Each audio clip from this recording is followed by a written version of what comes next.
Shemai Bob, hello everyone, Jason Shepherd here from the Learn Welsh podcast, and today we're going to look at the phrases that people didn't realise were only used in Wales. Basically, phrases that we use here that we assume people use everywhere, but actually they're only used in Wales. And with me, I've got my special guest, Jean's with me again, or as I call her, Mam, and we can have a look at this together. And have a look at some of these phrases, see if we recognise them, and then talk about them. Okay. So the first one we've got, and so I've got my iPad here if anybody's wondering what we're looking down at, and they've got all the list on there. So the first one we've got here is trimming up, as in putting up Christmas decorations. Yes.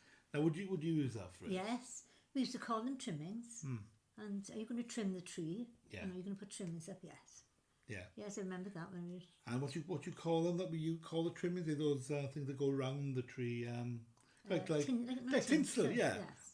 So we call them trimmings. Yes. Yeah. You don't hear it a lot now, though, do you? No, we still use the phrase trimming up the tree, though. Yes. But just not trimmings. Trimmings. I haven't heard that in years. Oh. Now, another one we've got here is tip tops. Do you remember the tip tops? Yes.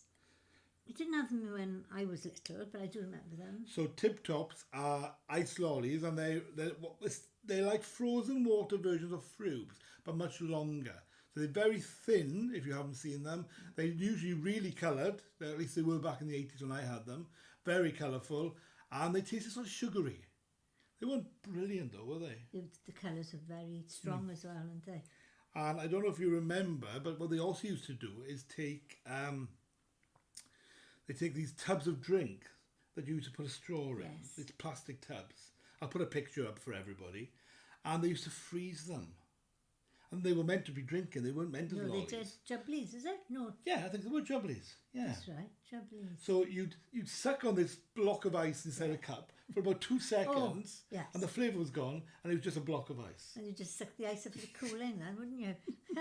Yes, jubblies, I remember them. So another one we've got here, and this list is from Wales Online. So most of them we know, but a few of them I don't. But as it's Wales Online, we will take with a little pinch of salt. So we've got a scram. Now I assume that everybody used the word scram. Yes, I was just But as in a scratch, as in, being caused by an animal or a person, it says here. So, scram, You say, I've got to scram, or you say, don't scram me, isn't it? Yeah. Somebody would scram me. Oh, he scrammed me. Yes. Oh, look, I was out playing with my friends and he scrammed me. Yeah. Yes, I haven't heard that one for years. I'd forgotten about that one. Now, another one we got here is saying never as a way to express mild disbelief. I say that a lot. I think every Welsh person says that, at least in South Wales. Yes. And our Auntie Maya, who's passed away now, she used to always say it, never. And it's the elongation as well. It's not just never, it's never. And the more exasperated they were, or the more shocked they were, the longer it would go. It'd be never. They'd almost sound like they were being slowly fast forwarded, like in a film. Never. It was. I always thought this next one. I always thought this was everybody used this, but anyway, a scrubber, an insult for a dirty or poor person. It says here. I would say we didn't use it quite that way. It was usually always about women, wasn't it? Oh, she's a bit of a scrubber. Yes. Which is not. I never used it myself, but I used to hear aunties. Yes. Aunties using it. It wasn't a nice term, if you were called a scrubber, then you weren't very nice. You weren't a very good person then, But, yes, a scrubber.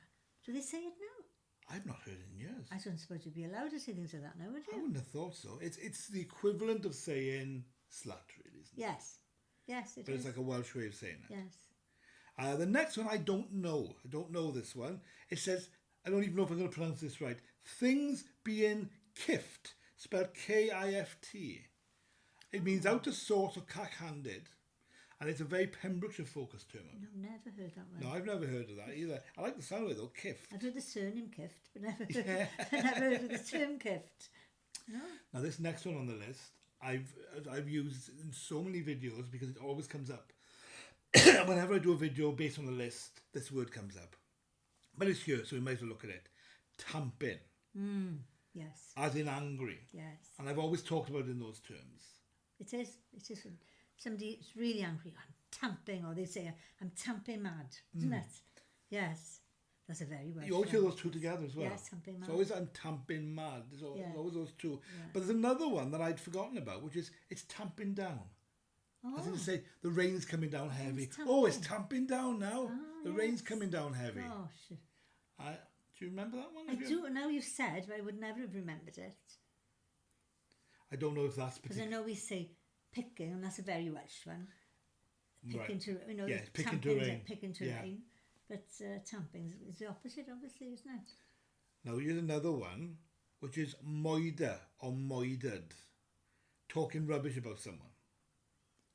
Do you know that one? I think I've heard it. Yeah, it's not one I've used. I've heard it, but it's not one I've that. used. Apparently it comes from the Welsh word moidro. Oh. So, which apparently means something very similar to that. But, he's been Right, moidered, or I'm talking moider about somebody, apparently. Yes. Now this one you will know, and I knew that this was a very Welsh thing. I wish it wasn't a very Welsh thing, but there we are. Half and half. All right. Meaning curry with chips and rice. Yes. Well, I can't think of anything worse. I have had it years ago, and that's the first time I heard it. Good 2 years ago, and they said, "Do you want half and half?" And I thought, "Half and half what?" And then they told me what, and I know now. It's so half weird. And half, I know. Putting two starches together. Yes. I'll have rice, and I'd eat that rice with some more starch. I'll have some chips with it. It sounds bizarre. But look, people love it. Somebody asked Mam Gee, was it a couple of weeks ago, "Do you want half and half?" And she just looked at them stupid, because it is a funny term, isn't it? But Mam Gee, which is grandmother, my grandmother loves to have sweet and sour, but she only has it with chips. She won't have it with rice. No. So, some people don't like rice. But in this case, it's eating rice and chips and your curry or your sweet and sour or whatever you want, really. Whatever sort of Chinese or Indian and some people foods. really like that because they have a bit of variety, don't they? Now, this next one I was really surprised about. Rissoles, which apparently isn't a thing outside of Wales. Isn't it? Now, I think some northern parts of England have it as well. Oh, right. But I don't know if you remember, but we were out with one of your friends, and she's from when you were in college, when you were in university. Yeah. And she was from England. She's from Watford. And we went to the chip shop, and she would only eat vegetarian food. I remember that. So she was asking, "What have you got?" to the chip shop man. "What have you got that's vegetarian?" And he said, "Oh, have this cheese rissole." And she looked at him and she said, "What's a rissole?" And we're looking at her thinking, everybody knows what a rissole is. I know. And then it's only afterwards I found out that in England, a lot of places in England, they don't have rissoles. Rissoles are lovely, by the way. Again, put a picture up on the screen. How would you describe it? It's like a... Well, it's like a ball of potato and some corned beef and onion or whatever, or cheese. With breadcrumbs or butter. Yes, and they deep fry it, don't they? Yes, yeah. And you can have the vegetarian version, which is usually cheese and onion. Cheese and onion. And usually it's got potato, cheese, onion, some flavouring. Really nice. Again, in batter or breadcrumbs. I've tried both, but I prefer the meat version. I mean, we're used to the corned beef. Yes, yes, it's not the same. And we've got one more on the list. I don't know if you can think of any you want to mention as well, but I've got one more on the list, which is Daps. Oh, yes, yes. Which, it says here, are trainers, and a lot of people use them Daps talking about trainers. But we always use them in school to mean very specific trainers. Yes. Those little black trainers you'd have with the white around it. Yes, and you could have white Daps as well. I had white Daps. But they were very flat, weren't they? They were flat, they were like canvas. Yeah, they were canvas trainers. Canvas, yes. And they weren't like... trainers are very stylised, but they're just plain and just tied up, That's what I thought, but a lot of the time when I look at these lists, they show normal trainers. Oh, right, I don't know. So, maybe different parts of Wales use them in different ways. Who knows? Oh, Daps. Any that you can think I can't think of any for a minute, but I'm sure there's a lot more. No. But I mean, these are interesting. I mean, most of them, I knew most of them, you knew most of them. Yes, I did. But this That's one, I didn't things being kift, as in out of sorts. Never heard of that. No. I've never used Moider or Moidered, but I've heard it. Yeah. I mean, I've never used scrub. I don't like that word, it's horrible. But, we know what it means. Yes. Would like one of the Wenglish terms be fit into this list? Yeah, I would have thought so. Like, you know, if you go in Wales, if you go to a shop and you say, could I have a couple of, say, oranges? Yeah. They'll say, how many do you want? You know what I mean? So couple doesn't always mean That's a good one. two in Wales. No. It could mean 3, 4, it could mean... That's a very good one. If you say to somebody, if you go to a shop and say, I'll have a couple of something, the shopkeeper will say to you, how many do you want? Because a couple, it does not necessarily mean two in Wales. So that's a good one. Yeah, just I like that. one now. Yeah. Well, there we are. So there's some really good ones there. Yes. I hope you've found some there that you've never heard before. Some new ones. If you like what we do here, why not click a thumbs up? If you would like to see every video that comes out, why not click the little bell and you'll be notified every time a new video comes out. If you would like to support what we do here, you can go to learnwelshpodcast.co.uk or you can go to patreon.com/learnwelsh and you can either join the Learn Welsh Podcast Club or support us on Patreon. And you get loads and loads of extra learning materials as a thank you for helping us out and supporting us here.